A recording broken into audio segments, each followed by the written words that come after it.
যেই ব্যক্তি কালেমা পড়তে পড়তে দুনিয়া থেকে বিদায় গ্রহণ করবে, আল্লাহর হাবিব বলেন ওই ব্যক্তিকে আল্লাহ রাব্বুল আলামিন একটি জান্নাত দান করবে।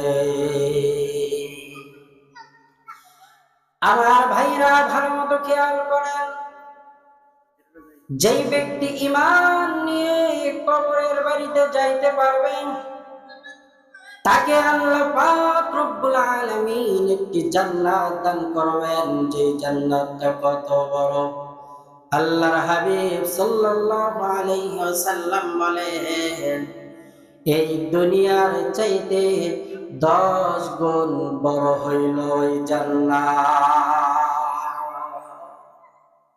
তাহলে যে ব্যক্তি ঈমান নিয়ে কবরের বাড়িতে যাবে, আল্লাহ পাক রব্বুল আলামিন এক জাররা পরিমাণ ঈমানের বিনিময়ে অনুপরিমাণ ঈমানের বদলা হিসাবে আল্লাহ পাক রব্বুল আলামিন ওই ব্যক্তিকে এই দুনিয়ার মতো 10 দুনিয়া সমান একটা ছোট জান্নাত দান করবেন।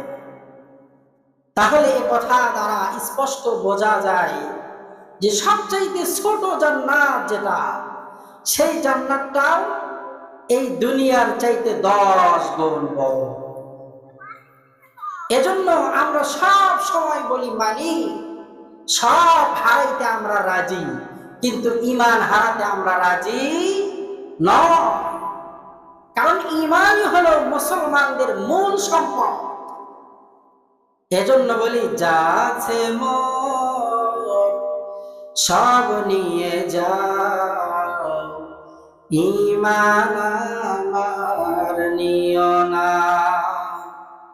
যা আছে মোর সব নিয়ে যাও, ঈমান আমার নিও না। ঈমান ছাড়া ও গো প্রভু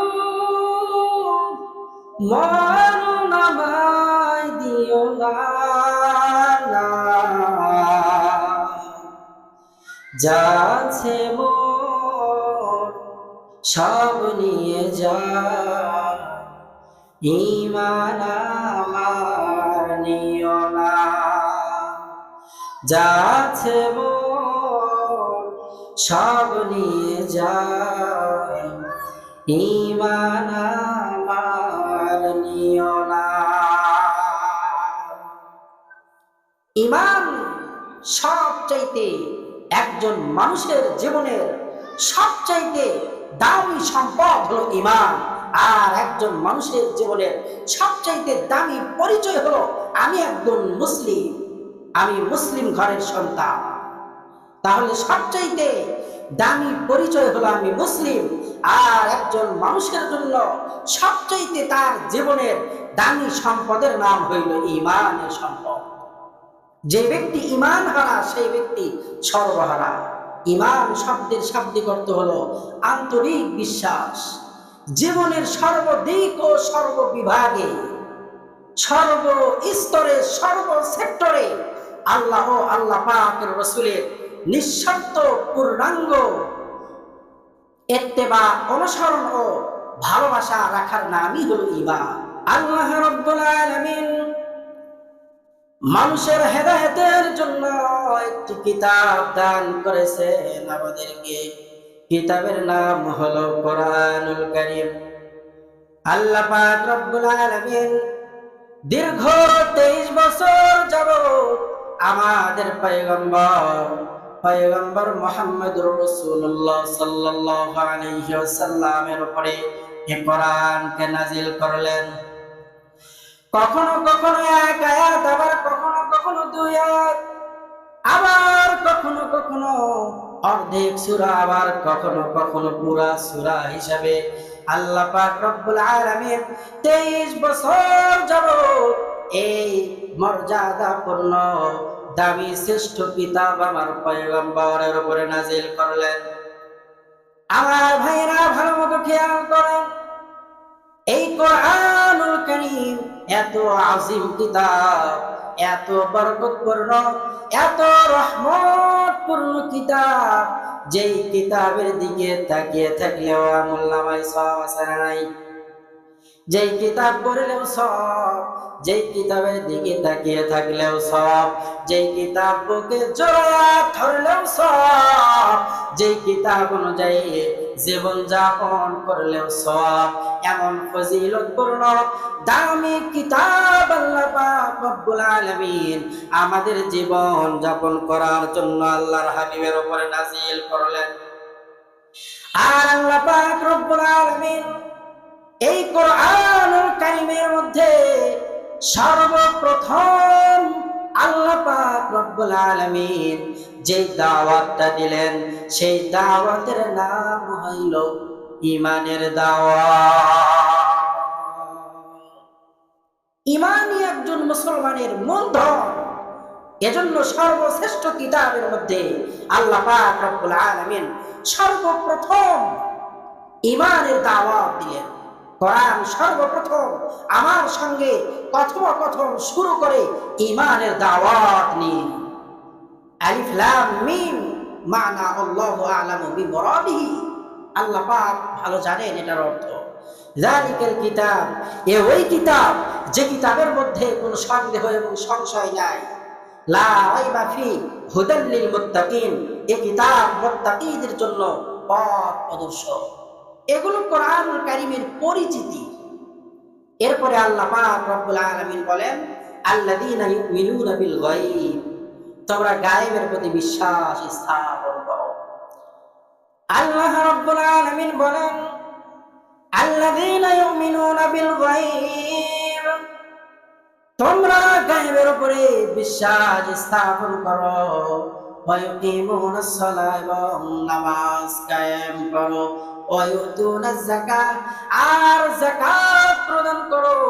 আল্লাহ পাকের হাবিব বলেছেন, আমানতু বিল্লাহি কামা হুয়া বিআসমাইহি ওয়া সিফাতিহি ওয়া কাবিলতু জামিআ আহকামি।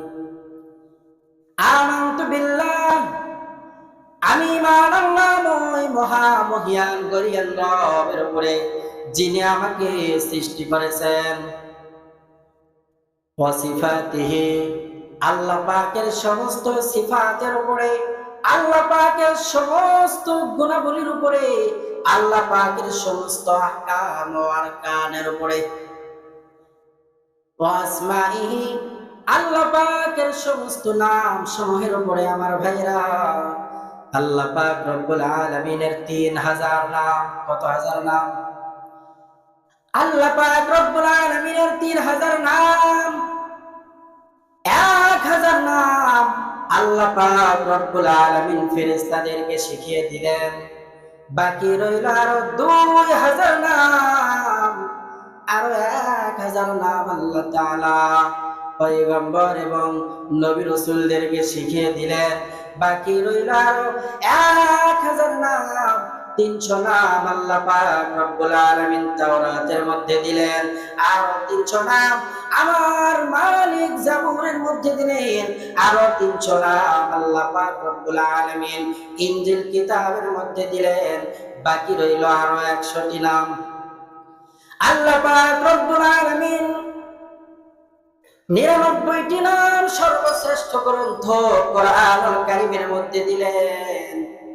আর একটি নাম আল্লাহ পাকের নিজের কাছেই রাখলেন, যে নামটা হইল আল্লাহ। আল্লাহ আল্লাহ क्या मुबारक नाम है, अल्लाह अल्लाह आशिकों का काम है। अल्लाह अल्लाह तू मेरा माबूद है, अल्लाह अल्लाह तू मेरा माशूक है। अल्लाह अल्लाह तू मेरा रहमान है, अल्लाह अल्लाह तू मेरा रहीम है। আমার ভাইরা, আল্লাহ পাক রব্বুল আলামিনের 3000 নাম। প্রত্যেকটা নামের উপরে বিশ্বাস স্থাপন করার নাম ঈমান। একটা নামের উপরে যদি বিশ্বাস স্থাপন আমার আপনার না হয়, তাহলে আমি আপনি হয়ে যাব বেঈমান।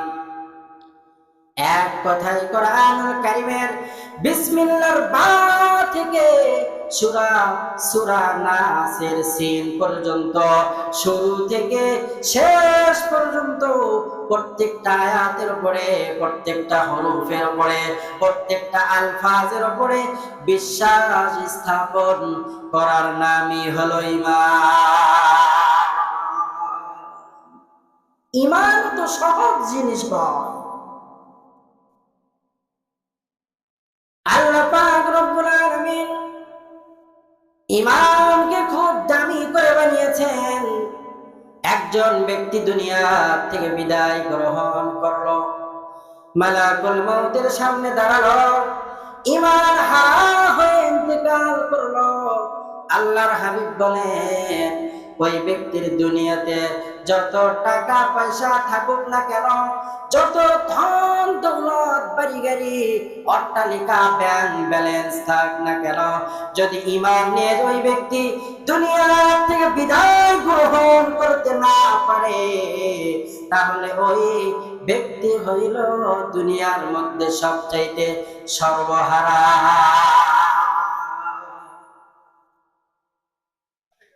আমার ভাইরা, ঈমান বড় দামি সম্পদ। ঈমান দ্বারা আল্লাহ পাক রব্বুল আলামিনের বহুবিধ নাজ নিয়ামতের ঘর জান্নাতের মালিকানা লাভ করা যায়। আর আমল দ্বারা এই জান্নাতটারে বান্দা সুসজ্জিত এবং সৌন্দর্য মণ্ডিত করে। যেই ব্যক্তির ঈমান নাই, ওই ব্যক্তির জন্য আল্লাহ পাকের জান্নাত না।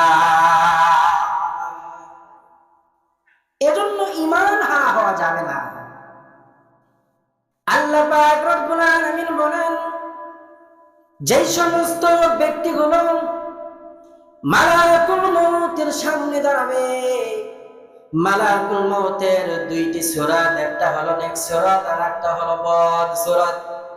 যে সমস্ত ব্যক্তিগুলো দুনিয়া থেকে বিদায় কালেমা পড়তে পড়তে বিদায় গ্রহণ করবে, মালাকুল মউত সামনে এসে দাঁড়িয়ে যাবে। জান্নাত থেকে একটি রেশমি তয়লা বা রুমাল নিয়ে এসে ওই ব্যক্তির জানটারে এমন ভাবে হরণ করা হবে, জানটারে এমন ভাবে কবজ করা হবে, মায়ের স্তনে মুখ লাগানোর পরে একজন নবজাতক শিশুর পেট কখন ভরে যায় সে জানি না।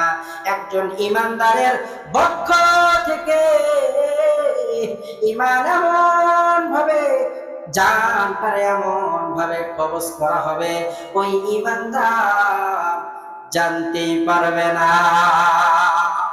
মারহাবা বলে আল্লাহ পাক রব্বুল আলামিন ঈমানদারদের জন্য এত সুন্দর আখির আঞ্জামের ব্যবস্থা করবেন যে মালাকুল মউত জানটা নিয়ে উড়ান দিবে আসমানের মধ্যে, প্রত্যেকটা জায়গায় ফেরেশতারা সুস্বাগতম জানাবে আর বলবে, আজরাইল ভাই, তুমি কার জানটা কবজ করে নিয়ে আসছো, আমরা একটু দেখি। ইয়া আইয়াতুহান নাফসুল মুতমাইন্না, এই পবিত্র নফসটাকে আমরা একটু দেখি, কারণ এই নফস দিয়ে সুঘ্রাণ, মিশকের ঘ্রাণ বের হইতেছে। আমার ভাইরা ভালো মতো খেয়াল করেন।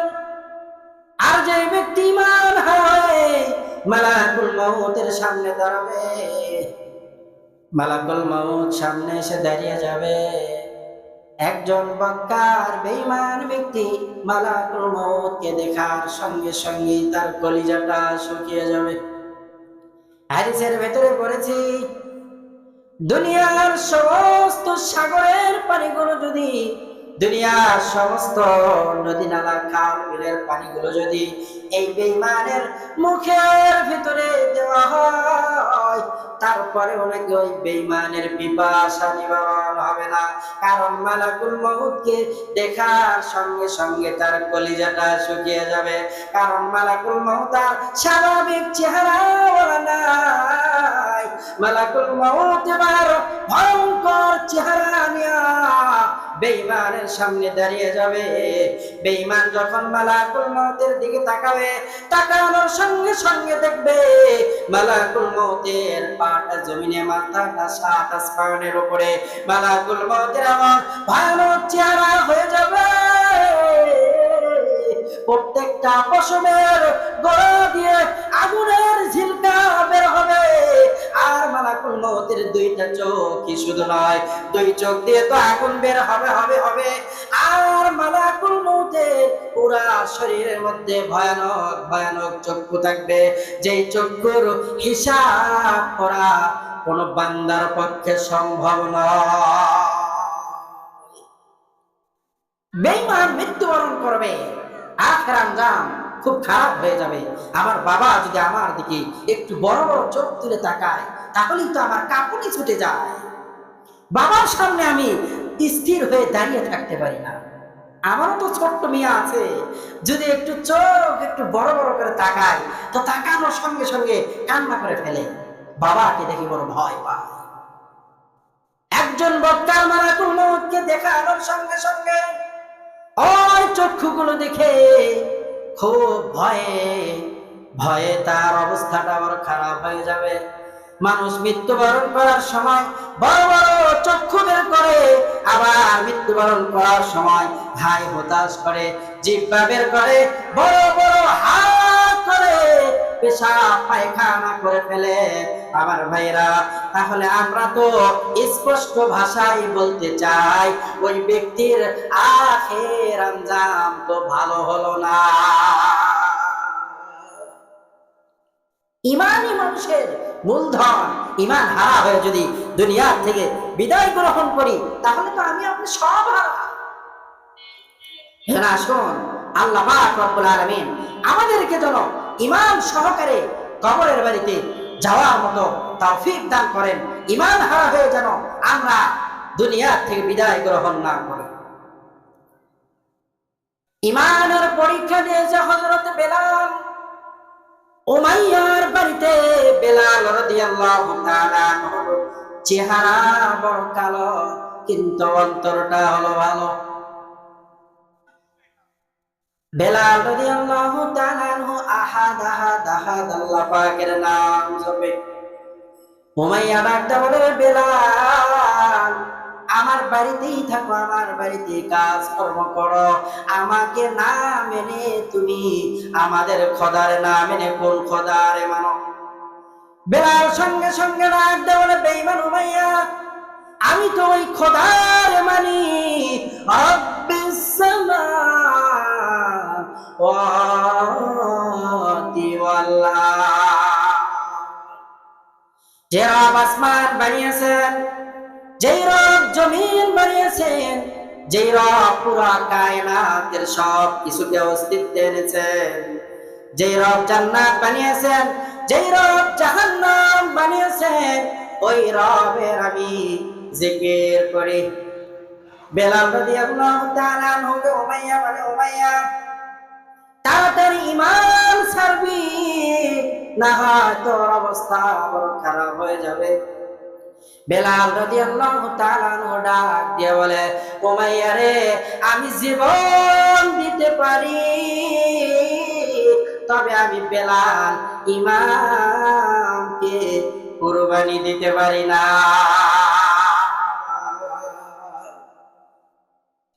কারণ আমি ঈমান নিয়ে কবরে যাইতে চাই। এরপরে ঈমান নিয়ে কবরে যাওয়ার পরে আল্লাহ পাক যে জান্নাত দিবে, সেই জান্নাতে আমি চির সুখ শান্তির বহুবিধ নাজ নিয়ামতের জায়গা, আমি জান্নাতে হতে চাই। জান্নাতোं दो ज़ुख से यारो क्या करो, आरज़ू है मैं तुझे देखा करो।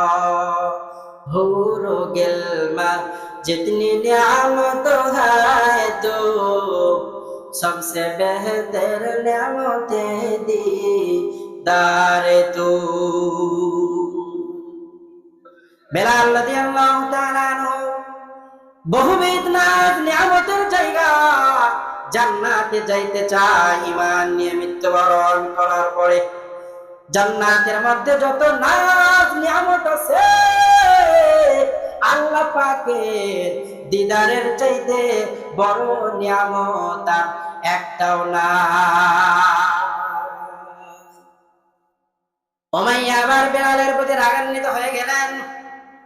বেলাল রাদিয়াল্লাহু তাআলা আনহুর নাকের ভিতরে রশি লাগাইলেন, কানের ভিতরে রশি লাগাইলেন, গলাতে রশি লাগাইয়া ওই মক্কার মরুভূমির মধ্যে উত্তপ্ত বালুর মধ্যে কিছু সংখ্যক বখাটে যুবকদের বেলালের রশি দিয়ে বলল যে তোমরা এই বেলালকে এই মরুভূমির বালুর মধ্যে টানো, সে হয়তো ঈমান ছাড়বে, না হলে এই মক্কার মরুভূমির মধ্যে বালুতেই তাকে জিন্দা দাফন করে দেওয়া হবে।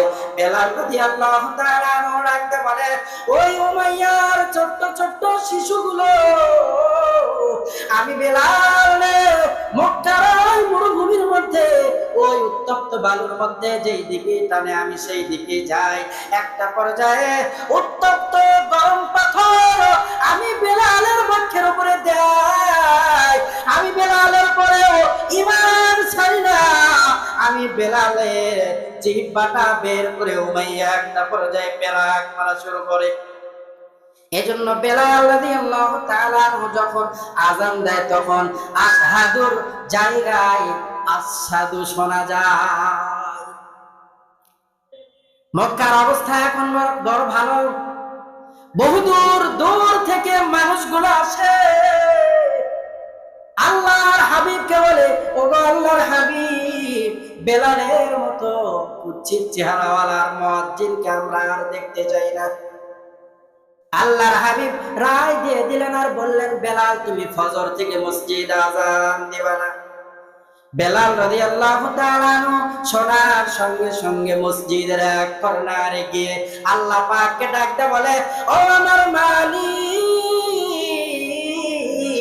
ওই উমাইয়া আমারে ওই উত্তপ্ত বালুর মধ্যে টানছে, কয়লা দ্বারা আমার পুরো শরীরটা উত্তপ্ত কয়লা দ্বারা ক্ষত বিক্ষত করেছে, চাবুক দিয়ে আঘাত করেছে, আমি বেলালের কালো চেহারা থেকে রক্ত বের হয়ে কালো চেহারাটা একটা পর্যায়ে লাল লাল হয়েছে রে আল্লাহ। এরপরে আপনারে আমি বেলাল ভুলি না।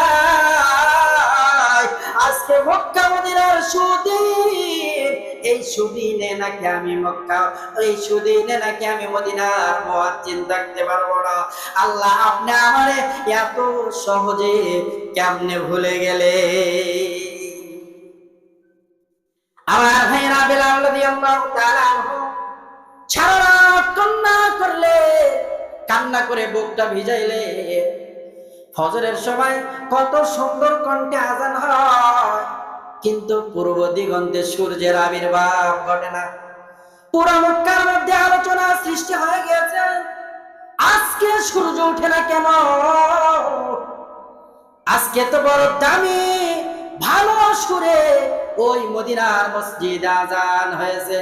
আল্লাহর হাবিব চিন্তায় পড়ে গেলেন, সঙ্গে সঙ্গে জিবরিল আমিন এসে আল্লাহ পাকের হাবিবের কিনারায় দাঁড়িয়ে গেলেন আর বললেন ওগো আল্লাহর হাবিব, আপনি বেলালকে মুয়াজ্জিনের চাকরি থেকে সরাইয়া দিতে পারেন, কিন্তু আমার রব বেলালকে মসজিদে নববীর মুয়াজ্জিন থেকে সরায় নাই।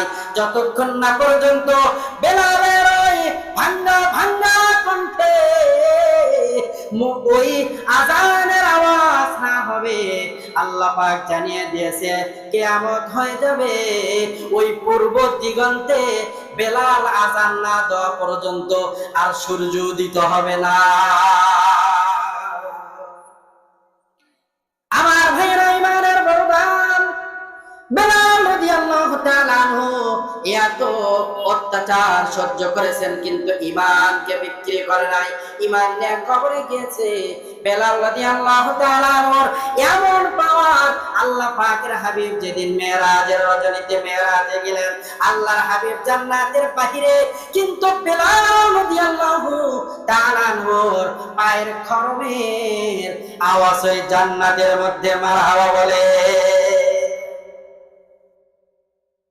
আল্লাহকে যে পাইতে চায়, হযরতকে ভালোবেসে, আল্লাহকে যে পাইতে চায়, আরশ কুরসি লৌহ কলম না চাহিতে পেয়েছে সে, হযরতকে ভালোবেসে, আল্লাহকে যে পাইতে চায়। বেলাল রাদিয়াল্লাহু তাআলা আনহু ঈমান বিসর্জন দেয়নি। শুধু বেলাল রাদিয়াল্লাহু তাআলা আনহুই নয়, বিবি আসিয়া ফেরাউনের ঘরে, বিবি আসিয়াকে বলা হলো যে আমি ফেরাউনকে রব বলে মানো, তাহলে রাজ্যের সমস্ত সুযোগ সুবিধা তুমি পাবে। বিবি আসিয়া বলেছিল, ফেরাউন, আমি রাজ্যের সব সুখ শান্তিকে কুরবানি করতে পারি, আমি রাজ্যের সব সুখ শান্তিকে লাঠি মারতে পারি, কিন্তু আমি আমার ঈমানকে বিক্রি করতে পারি না। বাদশার সঙ্গে হওয়ার মতো সুবর্ণ সুযোগ আমি হাত ছাড়া করতে পারি, সাম্রাজ্যের রাজরানী হওয়ার সুযোগ আমি হাত ছাড়া করতে পারি, কিন্তু আমি ঈমান হারা হয়ে কবরের বাড়িতে যাইতে চাই না। কারণ ঈমানই একজন মুসলমানের মূলধন। ওই ফেরাউনের ঘরে মাসেতা নামক একজন দাসী ছিল। এই দাসী ফেরাউনের পালক মেয়ের মাথা হাসড়াইয়া দিচ্ছে। একটা পর্যায়ে মাথা হাসড়াইয়া দিতে দিতে চিরুনিটা হাত থেকে পড়ে যাওয়ার সঙ্গে সঙ্গে ফেরাউনের দাসী মাসেতা ওই চিরুনিটা বিসমিল্লাহ বলিয়া উঠিয়ে নিয়েছে। সঙ্গে সঙ্গে ফেরাউনের পালক মেয়ে ডাক দিয়ে বলে, মাসিতারে, কার নাম তুমি জপলে? আমার বাবাই তো সব চাইতে বড় খোদা। মাসেতা ডাক দিয়ে বলে, আমি ওই রবের নাম জপিয়েছি যিনি আসমান বানিয়েছেন, জমিন বানিয়েছেন, পুরা কায়নাতের সব কিছুকে যিনি অস্তিত্বে এনেছেন, এমন রবকে আমি রব মানি, তোমার বাবারে রব মানি না। ফেরাউনের পালক মেয়ে একদম ফেরাউনের রাজ সিংহাসনের পাশে গিয়ে দাঁড়িয়ে বলে, বাবা, বাহিরে আমাদের শত্রু খুঁজিয়া লাভ নাই, কারণ আমাদের শত্রু আমাদের ঘরে। মাসে তো আপনাকে খোদা মানে না, সে অন্য কাউকে খোদা মানে। ফেরাউন এবার রাগান্বিত হয়ে গেল, ডাক দিয়ে বলে, মাসে তারা আমার দরবারে হাজির করো। মাসে তাকে দরবারে হাজির করার পর ফেরাউন বলে, কি চাও? আজাদ করে দেব, বাড়ি গাড়ি ধন সম্পদ সব দিব, যা চাও তোমাকে তাই দেওয়া হবে, লক্ষ কোটি টাকা দেওয়া হবে, বিনিময় ঈমান ছাড়া আমি ফেরাউনের রব বলে দাবি করো। মাসে তা ওই সময় ডাক দিয়ে বলল, আমি আমার জীবনের সব কিছুকে বিলীন করে দিতে পারি, কিন্তু আমি মাসে তা আমার ঈমানকে বিক্রি করতে পারি না। কারণ যে ব্যক্তি একবার ঈমানের শরবতের পিয়ালা পান করে, ওই ব্যক্তিকে হাজারো তকমা দিলেও সেই ব্যক্তি কোনো লোভ লালসার অন্তরের ভেতরে লালন করে না। আমার ভাইরা ফেরাউন রাগান্বিত হয়ে গেল, আর ডাক দিয়ে বলে, তাড়াতাড়ি আগুন দিয়ে কড়াইয়ের ভিতরে তেল দিয়ে জ্বালাইতে থাকো। 3 দিন 3 রাত আগুন দিয়া তেলগুলো জ্বালানোর পরে তেলগুলো টকবক টকবক করে মাছে তার আগুনের মধ্যে জ্বালানোর জন্য আমার ভাইরা ভালো মতো খেয়াল করে আগুনের মধ্যে জ্বালানোর জন্য মাছে তার এবার ওই কড়াইয়ের সম্মুখ মানে দাঁড় করিয়ে দিয়ে বলে মাছে তার তাকিয়ে দেখ কিরকম টকবক টকবক করে তেলগুলো এর ভেতরে ফালাইয়া দেওয়া হবে, সঙ্গে সঙ্গে নিশ্চিন্ত হয়ে যাবি রে মাছেটা। মাছে তার একটা বলে আমার যা হয়ে যায় যা, আমি ইমান ছাড়তে পারি না। পার্শ্বে থেকে একজন ডাক দিয়ে বলে ওগো ফেরাউন, এই মাসে তার 2 জন সন্তান আছে, কারণ মায়ের অন্তরের মধ্যে সন্তানের ভালোবাসা কম না বেশি? খুব বেশি। সন্তানগুলোরে যদি আগুনের মধ্যে জ্বালাইতে পারে তাহলে সন্তানের আগুনের মধ্যে জ্বালা দেখে কড়াইয়ের ওই তেলের মধ্যে জ্বালা দেখে মা সহ্য করতে পারবে না, আপনাকে খোদা বলে মানবে।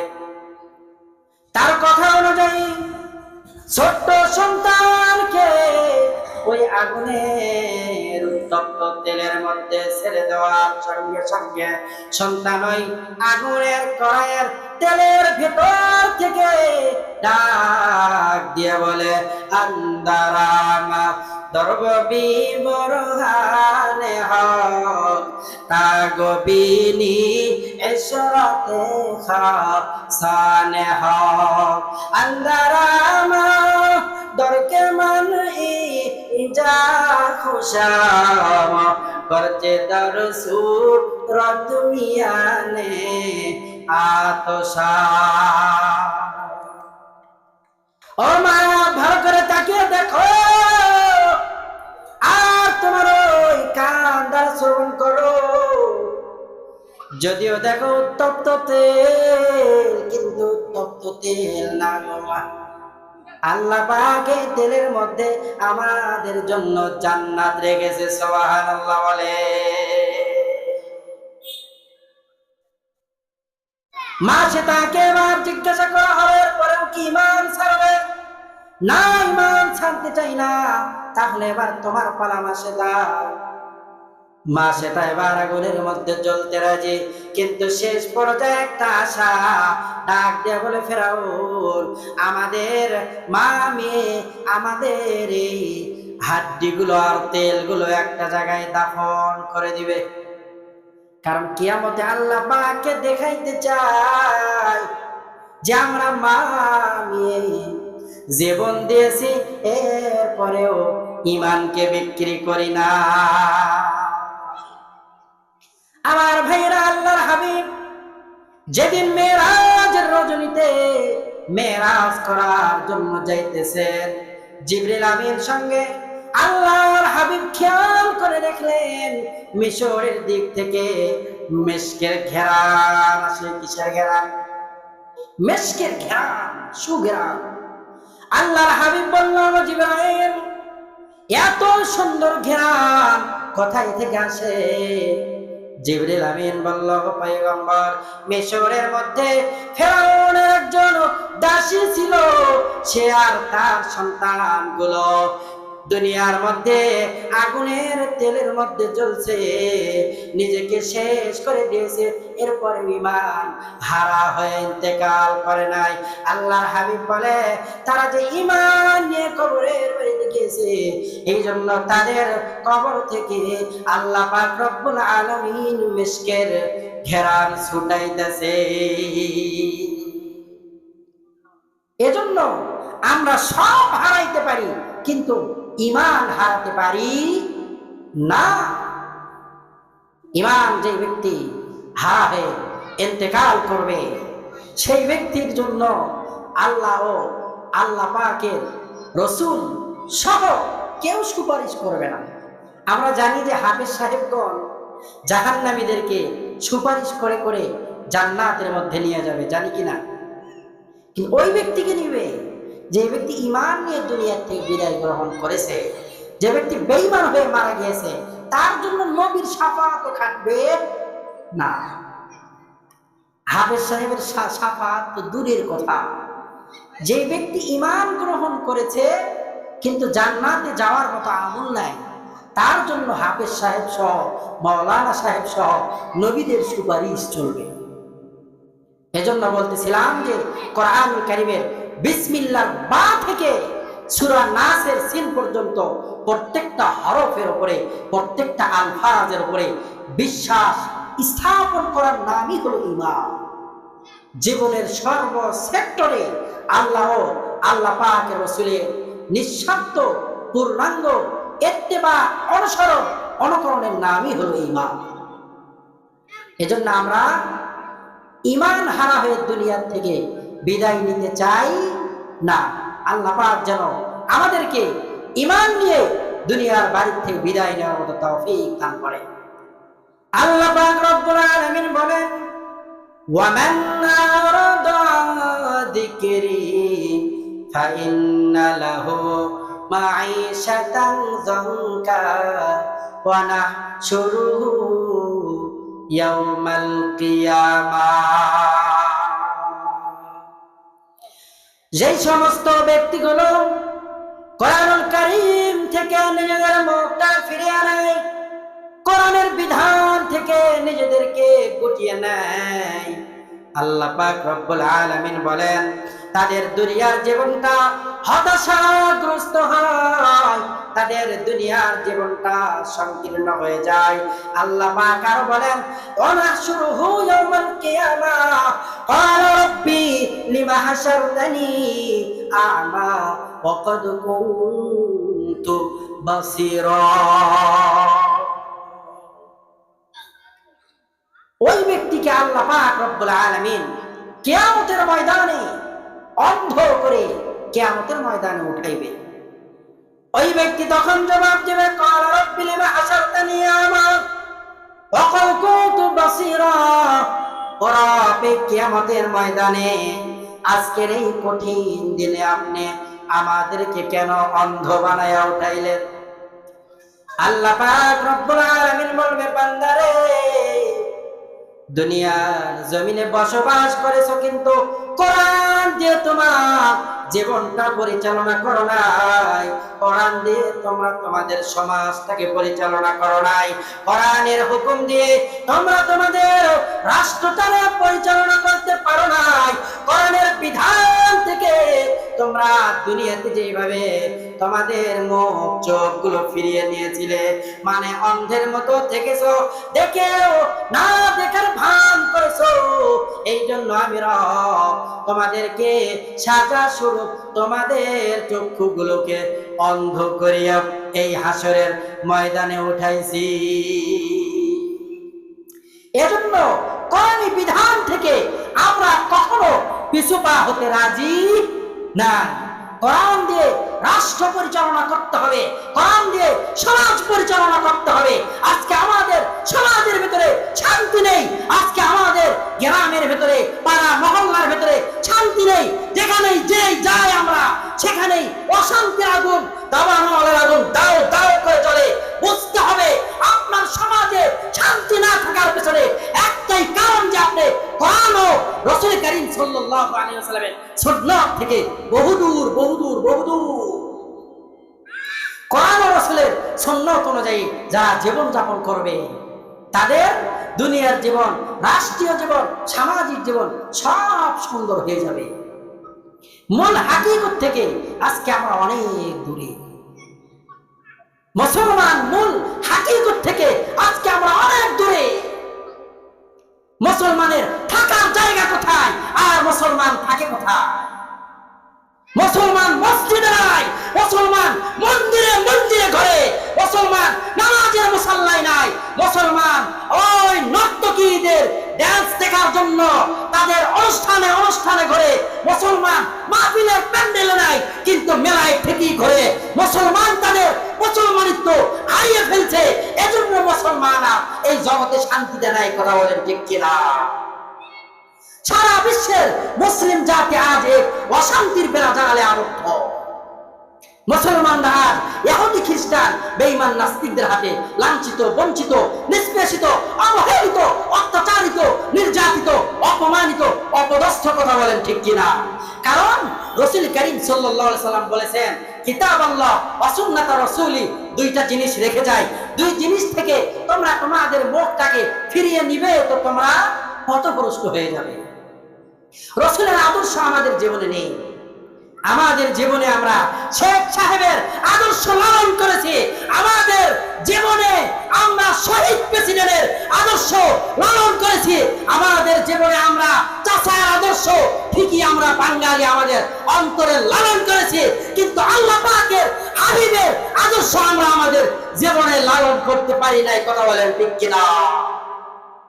কোন আদর্শের মধ্যে শান্তি নাই। শান্তি যদি থাকতো তাহলে কেউ 5 তারিখে পলাইতো। শান্তি যদি থাকতো তাহলে কে দীর্ঘ 15 বছর একটা দল, মনে করেন যে মুরগি যে এরকম ওই কিসের তলে থাকে, খোপার তলে থাকে, টোপার তলে থাকে, শান্তি যদি ওই শহীদ প্রেসিডেন্টের দলের ভেতরে থাকতো তাহলে গত 15 বছর টোপার তলে থাকতো না। কথা বলেন ঠিক কিনা? ধান্দাবাজি আর ঠকাবাজি ছাড়তে হবে। ইসলামের জন্য ময়দানে আছি, থাকবো আগামী নির্বাচন পর্যন্ত। ইসলামকে ক্ষমতায় বসানোর আগ পর্যন্ত মাঠ আমরা এতদিন ছাড়িনি, আগামীতেও ছাড়বো না। ইসলামকে পার্লামেন্টে দিয়ে ছাড়বো, সংসদে বিসমিল্লাহ আওয়াজ তুলি ছাড়বো। কথা বলেন ঠিক কিনা? ইসলাম ছাড়া শান্তি কোথাও না। আমার কৃষক ভাই, শ্রমিক ভাই, একটি কথা বইলা যায়, জেনে রেখো ইসলাম ছাড়া শান্তি কোথাও না। কথা বলেন ঠিক কিনা? সুখের মালিক আল্লাহ তাআলা, ভিন্ন কেহ নয়। সুখের মালিক আল্লাহ তাআলা, ভিন্ন কেহ নয়। আমার কৃষক ভাই, শ্রমিক ভাই, একটি কথা বইলা যায়, জেনে রেখো ইসলাম ছাড়া শান্তি কোথাও নাই। কথা কোন ঠিক কিনা? দেখলাম কত নেত্রী নেতা মিঠা মিঠা বলল কথা, ভোটটায় আমার নেওয়ার পরে চান্দু মামার খবর নাই। কথা কোন ঠিক কিনা? চান্দু মামা ভোটের টাইমে টুপি খুব পরে, ভোটটা পার হয়ে গেলে শরীরের ভিতরে আর এম্বয়ডারি পাঞ্জাবিও নাই, আর মাথায় ওই 10 টাকা দামের টুপিও নাই। কথা বলেন ঠিক কিনা? ধর্ম ব্যবসায়ী আমরা, আলেমরা নয়। ধর্ম ব্যবসায়ী মূলত তোমরা মানুষের ভোটটাকে চুরি করার জন্য ধর্মের লেবাস ধরে মাহফিলের প্যান্ডেলে এসে মদিনার সনদে দেশ চালাবে বলে এদেশের সহজ সরল মানুষের থেকে ভোটটা নিয়েই তোমরা ফেরাউনের নমরুদের শাসনকে তোমরা বৃদ্ধাঙ্গুলি প্রদর্শন করো। কথা বলেন ঠিক কিনা? মদিনার শাসনে দেশ চালাইতে চাই, এইরকম ধোঁকাবাজির বক্তব্য আমরা শুনতে চাই না। আমার ভোট আমি দিব, কোথায় দিব? যেখানে ইচ্ছা সেখানে দিব না, না। আমার ভোট আমি দিব, ইসলামের পক্ষে দেব। কথা বলেন, আমার ভোট আমি দিব। পরে কোন ভাই, একটু পরে কোন, আমার ভোট আমি দেব, ইসলামের পক্ষে দিব। তাহলে কোথায় দিব বুঝতেছেন? কোথায় দিব? ইনশাআল্লাহ। কারণ কিয়ামতের ময়দানে যখন আপনি ওই বিচারের সিংহাসনে বসবেন, সেটা তো দাড়ি পাল্লা না, সেটা হলো নিক্তি পাল্লা। কারণ দাড়ি পাল্লা একটু বেশি দেওয়া যায়, আর নিক্তি পাল্লা হলো স্বর্ণকারের পাল্লা, সেখানে কি 1 মুঠ বেশি দেওয়ার সুযোগ আছে? তাহলে তার স্বর্ণের দোকানদার থাকবে? পাই টু পাই হিসাব হবে। নিক্তি পাল্লায়, ওই পাল্লায় উঠানোর পরে দেখবেন যে গম চুরি করার গুনাহ আমার আমল নামায়, কম্বল চুরি করার গুনাহ আমার আমল নামায়। কিরে, কি ব্যাপার? কি সঙ্গে সঙ্গে জানিয়ে দেওয়া হবে, এমন নেতাকে ভোট দিয়েছো, সেই ব্যক্তি গম, চাল, ডাল, কম্বল টম্বল, তেল মেল সব চুরি করে খাটের নিচে ঢুকাইছে। কথা বলেন ঠিক কিনা? এজন্য আসুন, ধর্ম ব্যবসায়ী আমরা নয়, ধর্ম ব্যবসায়ী, তারা যারা ভোটের সামনে টুপি মাথায় উঠায় আর পাঞ্জাবি পরিধান করে, তারাই মূলত ধর্ম ব্যবসায়ী। আমরা ধর্ম ব্যবসায়ী নয়, আমরা মানুষকে ধর্মের কথা বুঝাই, কোরআনের কথা বুঝাই, যাতে করে মানুষকে আমরা ইমানের কথা বুঝাই, যাতে করে মানুষ ইমান নিয়ে কবরের বাড়িতে যাইতে পারে। কারণ ইমান ছাড়া এতক্ষণ যে বয়ান করলাম, ইমানের বয়ানই করলাম, ইমান ছাড়া একজন মুসলমান, একজন মানুষ সবচাইতে নিঃস্ব। আল্লাহ পাকের পক্ষ থেকে আমার আপনার জন্য শ্রেষ্ঠ নিয়ামত হলো ইমানের নিয়ামত। আল্লাহ পাককে দোয়া করা, আল্লাহ পাকের কাছে দোয়া করা। আল্লামা আজিজুল হক রহমতুল্লাহ আলাইহি উনি বলতেন যে দুনিয়ার কত মানুষ আমার কাছে দোয়া চাওয়ার জন্য আসলো যে হুজুর সন্তানের জন্য ভালো একটা চাকরি হয়, একটা বাড়ি করতেছি আমার জন্য দোয়া করবেন, অমক করতেছি তমক করছি দোয়া করবেন। কিন্তু বড় আফসোস আর পরিতাপের বিষয় হলো একটা মানুষও আজও পর্যন্ত কোনোদিন দোয়া চাওয়ার জন্য আসলো না যে হুজুর একটু দোয়া করেন, আল্লাহ পাক যেন ইমাম সাহেবের কবরে যাওয়ার তৌফিক দান করেন। মুসলমানের চিন্তা চেতনা আজকে কোথায়? মুসলমান কোরআন পড়ে না, মুসলমান পেপার পত্রিকা ঠিকই পড়ে, মুসলমান কোরআন পড়ে না, মুসলমান ভিন্ন বই ঠিকই পড়ে, কাছে আসার গল্প পড়ে, যাব না কেন যাব সেগুলো পড়ে। মুসলমান কোরআন পড়ে না, মুসলমান টিভি দেখা ছাড়ে না। যেদিন থেকে আমার আপনার বাড়িতে টিভি নামক গজব ঢুকেছে, ওই দিন থেকে তার পরের দিন থেকে আমার আপনার বাড়ির বারান্দা থেকে কোরআনের তেলাওয়াতের আওয়াজ বন্ধ হয়ে গিয়েছে। কথা বলেন ঠিক কিনা? আমি দেখেছি আমার দাদা ফজরের নামাজের পরে সুন্দর সেই প্রবীণ সুরে কোরআনুল কারীমের তেলাওয়াত করতো, শুনতে ভালোই লাগতো। কথা বলেন ঠিক কিনা? যেদিন থেকে আমার আপনার ঘরে টিভি নামক গজব ঢুকছে, পরের দিন থেকে আমার আপনার ঘরের বারান্দা থেকে কোরআনুল কারীমের তেলাওয়াতের আওয়াজ বন্ধ হয়ে গেছে।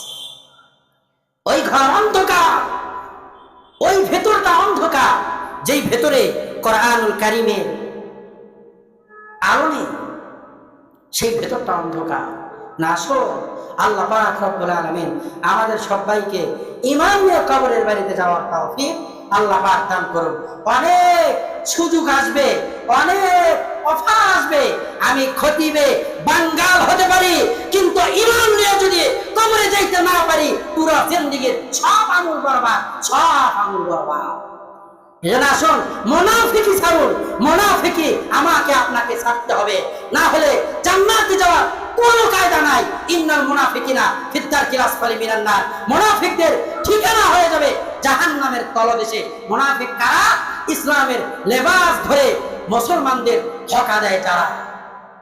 আসুন আল্লাহ পাক আমাদেরকে মুনাফিকি বাদ দিয়ে ইসলামের উপকারার্থে আল্লাহ পাক যেন আমাদের সবাইকে ঈমান নিয়ে কবরের বাড়িতে যাওয়ার মতো তৌফিক দান করেন। ওয়া তৌফিকি ইল্লা বিল্লাহ। আসসালামু আলাইকুম ওয়া রাহমাতুল্লাহি ওয়া বারাকাতুহু।